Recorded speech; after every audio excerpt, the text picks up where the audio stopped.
The stage lights flickered over 300 guests while Richard Collins praised the lakeside venue built on my property.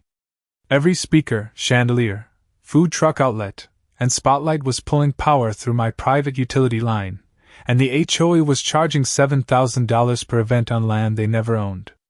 Music thumped across the water. Extension cables ran through my grass like black snakes. Vendors, investors, bridesmaids, and reporters filled a shoreline business that depended on my meter box, my service panel, and my recorded easement. Richard lifted his microphone and smiled wider. That was his first mistake. He thought applause could drown out a property record.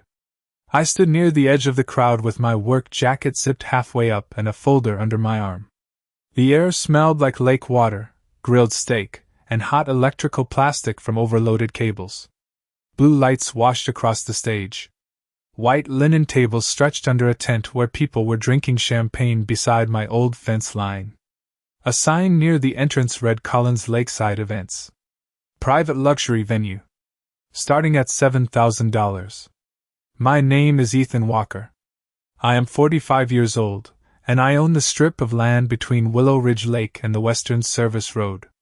It is not glamorous. It is not manicured. It is a narrow piece of shoreline with oak trees, gravel access, and an old electrical service station my father installed years before the HOA expanded around us. For most of my life, nobody cared about it. Then Richard found a way to make money there. The first event started small. A birthday party. A few tents. Some portable lights. I thought it was a misunderstanding. Then came a wedding. Then a corporate dinner. Then a charity auction with valet parking and a live band. Every weekend, trucks rolled in before sunset. Every Monday, tire tracks cut deeper across my grass. I sent letters. I sent survey copies. I sent photos of the boundary stakes. Richard ignored all of them. At the HOA meeting, he called my claim confused rural bookkeeping. People laughed. He stood under polished ceiling lights and told the board the venue was a community asset. That phrase stayed with me. Community asset. A few nights later, I walked the shoreline after another event ended. The moon was low over the lake. Plastic cups rolled across the gravel. A power cable still hummed near the service box. I followed it with a flashlight until it disappeared under the temporary stage. My meter was spinning fast enough to blur. That sound told me more than Richard ever would. This was not just trespassing. This was a business. A business built on land access and power he did not control. The next morning, I called a surveyor. By noon, orange flags were going into the ground. By evening, the first map was on my kitchen table. The line ran straight through the stage, the VIP tent, and the parking area. Then the surveyor pointed at the service panel. The power line mattered more than the stage. The power line mattered more than the stage. That sentence followed me all the way home. The survey map sat open across my kitchen table beneath a yellow lamp. Orange boundary flags crossed directly through the venue. The stage was on my property. The parking area was on my property. Part of the catering zone was on my property. But the electrical system changed everything. I called the surveyor the next morning. His truck rolled into my driveway just after sunrise. The smell of wet grass filled the air. He carried a stack of measurements and a tablet loaded with utility records. We walked the shoreline together. Event crews were already unloading tables for another weekend gathering. Nobody paid attention to us.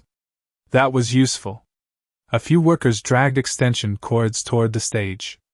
The surveyor stopped beside an old green utility cabinet near a cluster of oak trees. He opened the panel and checked several identification numbers. Then he looked at me. The entire venue was receiving power through infrastructure connected to my service account. That caught my attention immediately. A few minutes later, he traced the route on a map. The line ran from the service station on my land.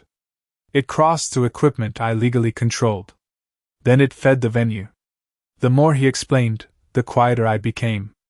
Richard had built a business around a system he did not own. That detail refused to leave my mind. 3 days later, another event arrived. Black SUVs rolled through the entrance. A wedding planner carried clipboards across the grass. White tents rose beside the lake.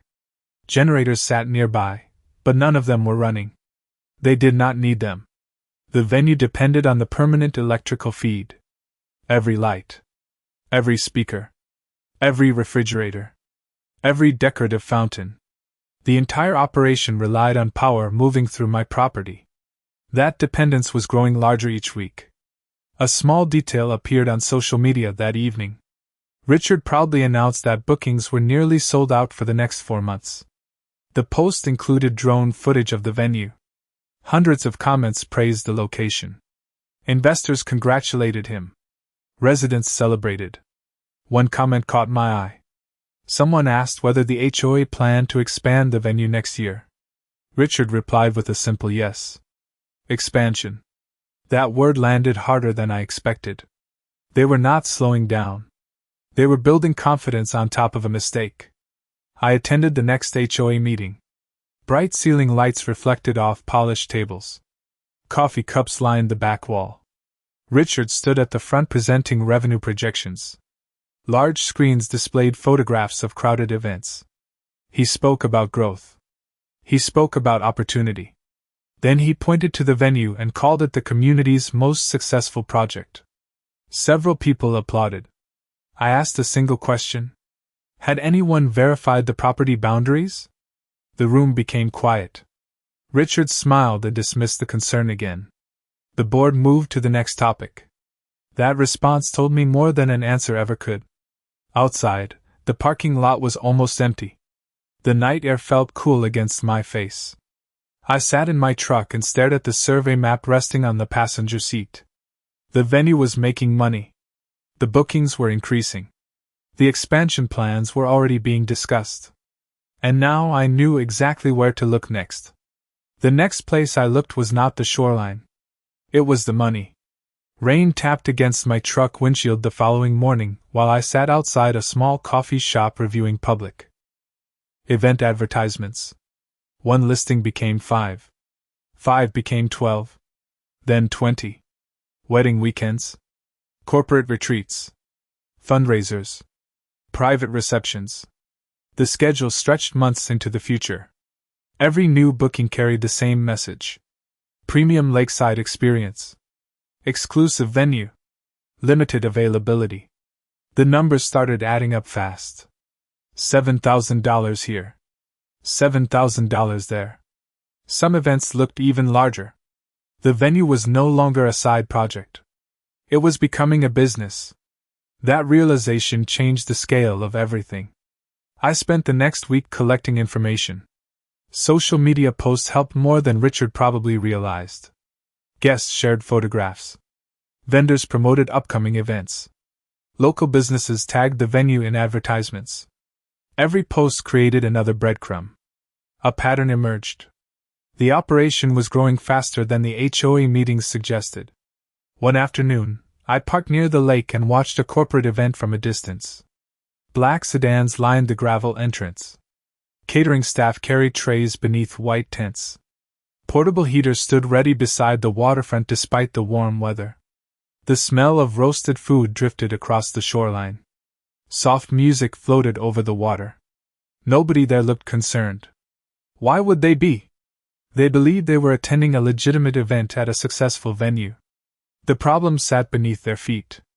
A few days later, I met with the surveyor again. We spread maps across the hood of his truck. Wind pushed at the paper corners. Orange flags still marked key boundary points. He traced the property line with his finger. Then he pointed towards several new improvements. Decorative pathways. Additional lighting. Expanded seating areas. More structures had appeared since the original survey. The business was investing profits back into expansion. That detail mattered. Every dollar spent made future consequences larger. The surveyor shook his head. He had seen disputes before. Not many looked like this. The following weekend brought another event. Then another. Traffic increased. Delivery trucks arrived earlier. Cleanup crews stayed later. Bright lights reflected across the lake well past midnight. From my porch, I could hear distant applause and amplified speeches. The venue felt alive almost every evening. Yet one detail kept standing out. Everything depended on the same electrical infrastructure. Every improvement added more demand. More lights. More equipment. More sound systems. More revenue. More dependence. Richard seemed completely comfortable with that arrangement. Then a new announcement appeared online. The venue would soon host its largest gathering yet. Hundreds of guests. Multiple sponsors. Local media coverage. Expanded entertainment. The advertisement called it a landmark event for the community. I stared at the screen longer than I expected. The photographs looked impressive. The confidence behind them looked even larger. Richard was not backing away. He was accelerating. Later that evening, my phone rang. It was a local attorney recommended by the surveyor. He had reviewed some of the preliminary materials. His first question was simple. "Do you have utility records?" I looked toward the lake through my kitchen window. Lights shimmered across the shoreline again. Then I opened the cabinet where years of service documents were stored. The answer was waiting there. The answer was waiting there. Dust rose from the cabinet shelf as I pulled out a stack of utility records bound with faded clips. Some documents were older than the HOA itself. Others showed routine upgrades completed over the years. I spread everything across the dining room table. The attorney joined me through a video call that lasted nearly 2 hours. Rain tapped softly against the windows. Pages turned. Dates were checked. Account numbers were matched. The deeper we looked, the clearer the picture became. The electrical service feeding the venue was not temporary. It was not shared community infrastructure. It traced directly back to equipment tied to my property and my account history. The attorney became noticeably quieter. That caught my attention. He asked me to scan every document. I spent the next several evenings feeding records into a scanner, while event lights flashed across the lake outside. Each beep felt important. Every page added another layer. Then we found something even better. Years earlier, a utility contractor had documented upgrades performed on the service station. The diagrams showed connection routes. They showed ownership responsibilities. Most importantly, they showed where control points existed. The attorney highlighted several sections. He called them leverage points. I stared at the diagrams for a long time. Richard had spent months expanding the venue. Yet he apparently never verified the foundation supporting it. That oversight was becoming expensive.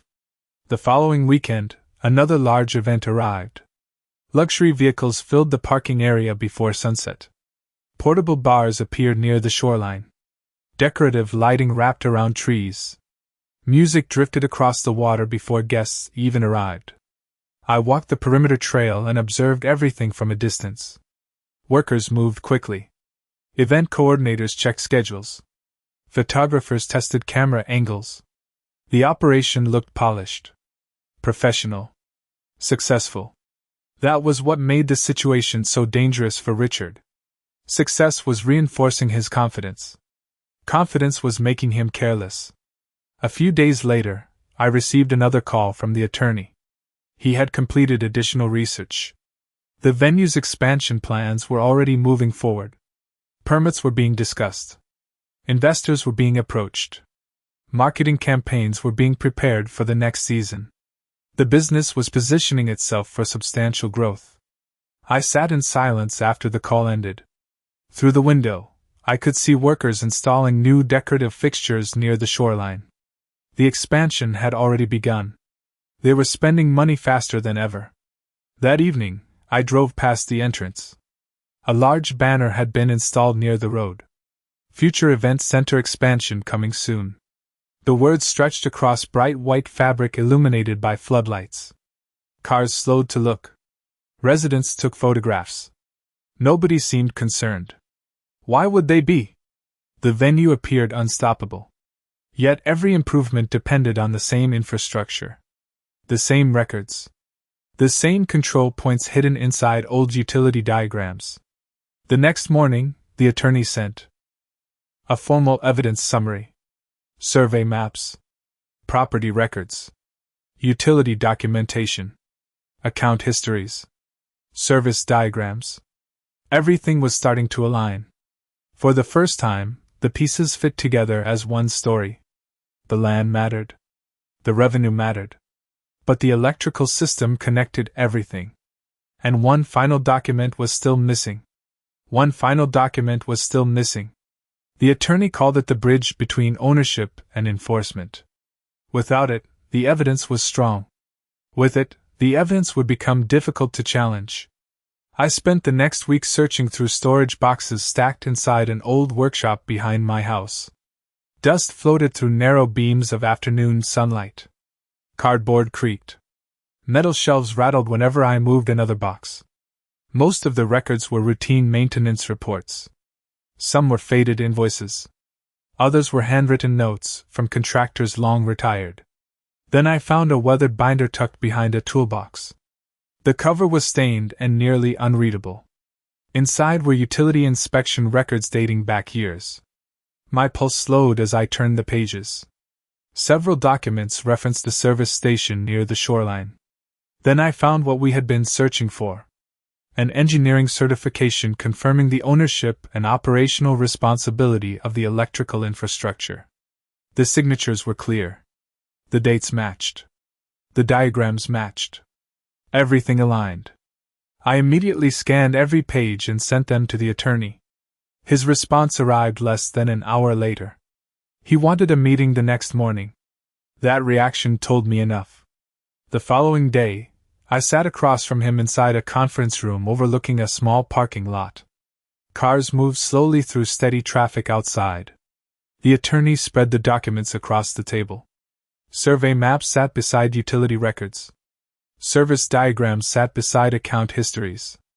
The engineering certification completed the chain. For the first time, every major piece connected cleanly. Land ownership, infrastructure control, financial activity, expansion plans, revenue generation. The venue was no longer a collection of separate concerns. It had become one unified picture. The attorney leaned back in his chair. He believed the evidence was becoming exceptionally persuasive. That was encouraging. Yet another development arrived before the meeting ended. A promotional campaign for the largest event in the venue's history had officially launched. Corporate sponsors joined. Local media partners joined. Additional vendors joined. Richard was building momentum. The business was attracting more attention than ever. A week later, construction crews appeared along the shoreline again. New decorative fixtures arrived. Additional lighting poles were installed. Larger sound equipment was delivered. The operation looked determined to project success. Every improvement increased electrical demand. Every improvement deepened dependence on infrastructure they did not control. I watched workers unload equipment while standing near the property line one evening. The lake reflected orange sunset colors. Hammers echoed across the water. Trucks reversed with warning beeps. Event managers moved through the site carrying clipboards and radios. Nobody seemed worried. If anything, they looked excited. Expansion creates confidence. Confidence often creates blind spots. That pattern was becoming impossible to ignore. A few days later, the attorney prepared a formal notice package. Every supporting document was included. Every boundary map was attached. Every utility record was organized. The evidence looked overwhelming spread across his office desk. Yet he advised patience. Timing mattered. The venue's largest event was approaching quickly. Richard continued promoting it everywhere. Interviews appeared online. Advertisements appeared across local websites. Community leaders praised the project. The closer the event came, the larger the spotlight became. And the larger the spotlight became, the more important one unanswered question started to feel. That unanswered question followed me through the final weeks before the event. What would Richard do when he finally received formal notice? The answer arrived sooner than expected. The attorney sent the package by certified delivery on a Monday morning. By Tuesday afternoon, Richard had it.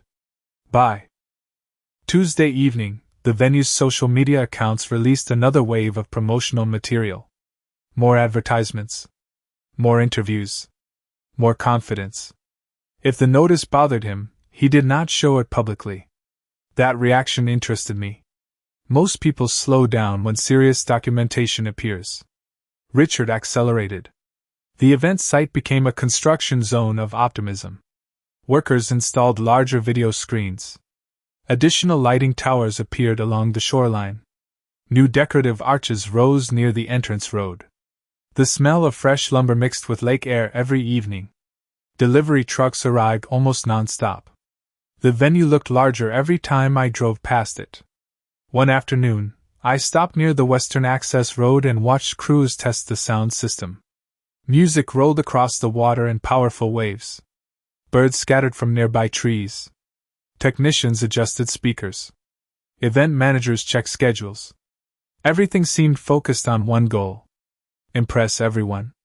The scale kept growing. A few days later, my attorney called again. His tone was calm. That usually meant something important had happened. Richard's legal representative had responded.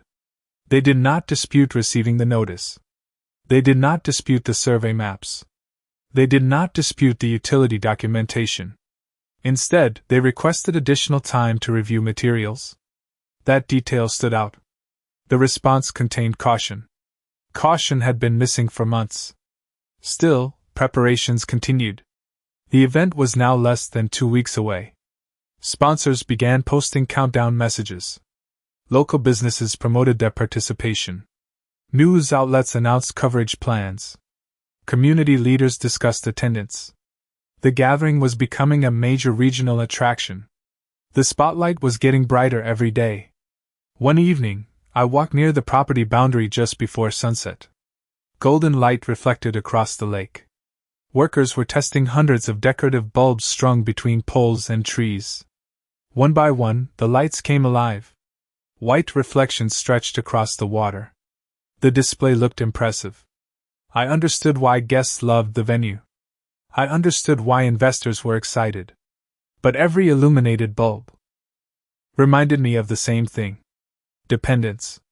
The venue depended on land rights. It depended on utility infrastructure. It depended on assumptions. The following week brought another development. My attorney received confirmation that additional records from the utility company matched everything we had already documented. Service histories. Equipment references. Operational responsibilities. The chain was becoming complete. We scheduled a final review meeting. The conference room felt quieter than usual that morning. Folders covered the table. Maps covered the walls. Every piece of evidence seemed to point in the same direction. The attorney organized everything into a final sequence: ownership, infrastructure, revenue activity, expansion, notifications, responses. The story practically told itself. Then he looked at me and asked a simple question. Was I prepared to see this through? I looked out the window for a moment. Across town, workers were probably preparing for the largest night in the venue's history. Advertisements were running everywhere. Guests were making travel plans. Sponsors expected attention. Richard expected a victory lap. I gave the attorney my answer. Then we started preparing for the final week. The final week arrived with perfect weather. Clear skies stretched above the lake every morning. The venue treated that forecast like a gift. Crews worked from sunrise until long after dark. New banners appeared along the entrance road. Sponsor logos covered fences and temporary walls. Delivery trucks moved in constant lines. Every day the operation looked bigger. Every day Richard looked more confident. I saw him twice that week. The first time, he stood near the shoreline directing photographers. The second time, he was giving an interview beside the main stage. In both moments, he looked completely comfortable. That detail stayed with me. Confidence can be useful. Too much confidence can be expensive. My attorney and I spent those same days reviewing evidence one final time. The conference room smelled faintly of coffee and printer toner. Maps covered one wall. Utility diagrams covered another. Every document sat in carefully labeled folders. Survey records. Ownership records. Service agreements. Infrastructure reports. Notification records. The stack kept growing. Yet the story remained simple. The land was mine. The infrastructure was mine. The business depended on both. By Wednesday afternoon, another response arrived from Richard's legal team. It was brief, professional, careful. They requested further discussion after the upcoming event. My attorney read the letter twice. Then he placed it back on the table. Neither of us said much for a moment. The timing spoke for itself. The event was now too large to postpone, too public to quietly adjust, too expensive to unwind at the last minute. The machine was already moving. Thursday brought a wave of media activity. Camera crews toured the venue. Promotional videos appeared online. Local businesses celebrated their involvement. The shoreline looked more like a luxury destination than a community gathering space. Strings of lights stretched between poles. Decorative fountains glowed after sunset. Music echoed across the water during rehearsals. Hundreds of empty chairs waited beneath white tents. From a distance, everything appeared flawless. That appearance mattered. Friday evening, I drove slowly past the entrance. Cars were already arriving with equipment. Security personnel checked credentials. Vendors unloaded supplies. Large screens displayed promotional graphics near the stage. The entire site buzzed with anticipation. A warm breeze carried the smell of fresh-cut grass and lake water through my open truck window. Somewhere beyond the tents, a sound engineer tested microphones. Voices echoed briefly before fading into silence. The event was finally here. Saturday morning arrived bright and calm. Boats moved across the lake. Birds drifted above the shoreline. By noon, guests began arriving. Luxury vehicles filled the parking area. Sponsors greeted visitors. Reporters carried cameras toward designated media zones. Volunteers directed foot traffic. The energy kept building. By late afternoon, nearly every seat was occupied. The venue looked exactly the way Richard had imagined it. Successful. Respected. Untouchable. I stood near the edge of the crowd and watched the final preparations unfold. Technicians checked lighting systems.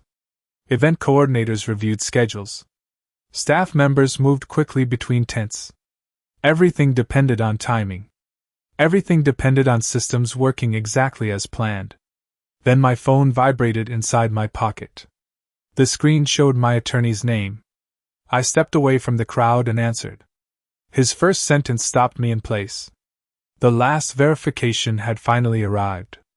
The last verification had finally arrived. I stopped walking and listened carefully while the crowd buzzed behind me. Music drifted across the lake. Glasses clinked beneath the tents.